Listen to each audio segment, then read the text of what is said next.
ప్రస్తుతం మనం బీఆర్ఎస్ భవన్లో అయితే ఉన్నాము. చాలా వార్తలు అయితే వస్తూ ఉన్నాయి. ఇక బీఆర్ఎస్ పార్టీ ఖతమైపోతా ఉంది. బీఆర్ఎస్ పార్టీలో ఎవరు ఉండట్లేదు. కొంతమంది బీజేపీలో కలుస్తూ ఉన్నారు, కొంతమంది కాంగ్రెస్లో కలుస్తూ ఉన్నారు అనే వాదనలు వస్తూ ఉన్నాయి. వీటిపైన బీఆర్ఎస్ లీడర్లు ఎలా స్పందిస్తారో తెలుసుకునే ప్రయత్నం అయితే చేద్దాం. అన్న నమస్తే అన్న. అన్న ఆ బీఆర్ఎస్ పార్టీ ఖతమైపోతా ఉంది. కొంతమంది నాగర్ కర్నూలు సంబంధించిన వాళ్ళు మాజీ ఎమ్మెల్యేలు బీజేపీలోకి వెళ్తా ఉన్నారనే వాదనలు వస్తూ ఉన్నాయి. వీటన్ని ఎలా చూస్తూ ఉన్నారు? ఈ రాజకీయంలో ఒక పారి పదవి అనుభవించిన వాళ్ళు మళ్ళీ వాళ్ళ ప్లేస్ సేఫ్టీ కొరకు చూసుకుంటూ ఉంటారు. అక్కడ ఆర్ఎస్ ప్రవీణ్ కుమార్ గారు ఉన్నారు, నాకు ఇవ్వకపోవచ్చు అనే అభద్రతా భావంతో ఆయన నెక్స్ట్ చూసుకుంటా ఉన్నారు. దాన్ని బీఆర్ఎస్కి ఏదో నష్టం జరిగినట్టుగా మనం భావించవద్దు. చాలా మంది కూడా వెళ్తా ఉన్నారనే వాదనలు కూడా వస్తా ఉన్నాయి. బీజేపీలోనే బీఆర్ఎస్ విలీనం చేస్తారనే మాటలు కూడా తన ఒక ఆడియో కాల్ కూడా బయటకు వచ్చిన పరిస్థితి కనబడుతుంది. వాటిని ఎలా చూస్తా ఉన్నారు? ఇప్పుడు బీఆర్ఎస్ పార్టీ అధికారం కోల్పోయి 18 నెలలు అయింది. ఇంత ఫస్ట్ 60 లక్షల మంది సభ్యత్వం ఉన్న ఒక పార్టీ 18 నెలలు అధికారానికి దూరం ఉంటే వేరే పార్టీలు ఎట్లా విలీనం చేస్తామండి?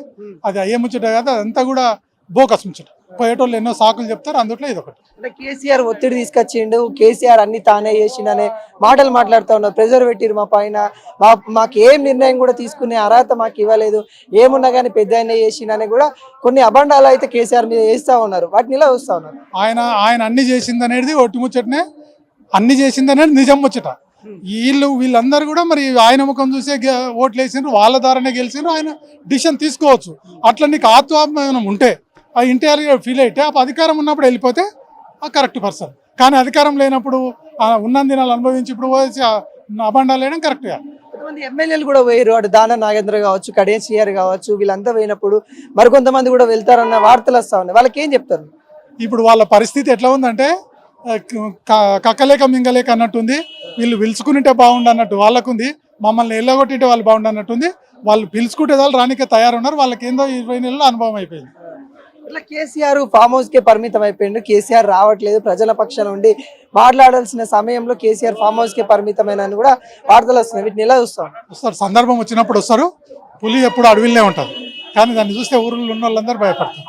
ఆయన కూడా ఎక్కడ కూర్చొని అప్పుడు మంచి మంచి డిస్టర్బ్ లేకుండా ఆయన నాలెడ్జ్ తోటి మంచి మంచి పథకాలు చేసిండు అని చెప్తే అక్కడ ఆలోచన చేసిండు. ప్రతిపక్షంలో ఉన్నప్పుడు కూడా అధికార పక్షానికి కొంచెం టైం ఇవ్వాలి, వాళ్ళ గురించి తర్వాత ఏం చేయాలని అని చేస్తున్నారు. అంటే రేవంత్ రెడ్డి మొన్న ఒకసారి ఢిల్లీలో మాట్లాడుతూ క్లైమాక్స్ లో విలన్లు అరెస్ట్ అవుతారు, కేసీఆర్ కేటీఆర్ అరెస్ట్ అయ్యే సందర్భం కూడా రాబోతా ఉంది అన్నట్టుగా మాట్లాడిండు. వాటిని ఎలా చూస్తా ఉన్నారు?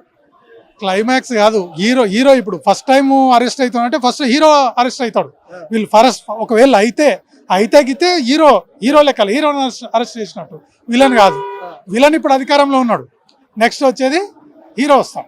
ఏం చెప్తారు సీఎం రేవంత్ రెడ్డి పాలన గురించి, 20 నెలల పాలన గురించి?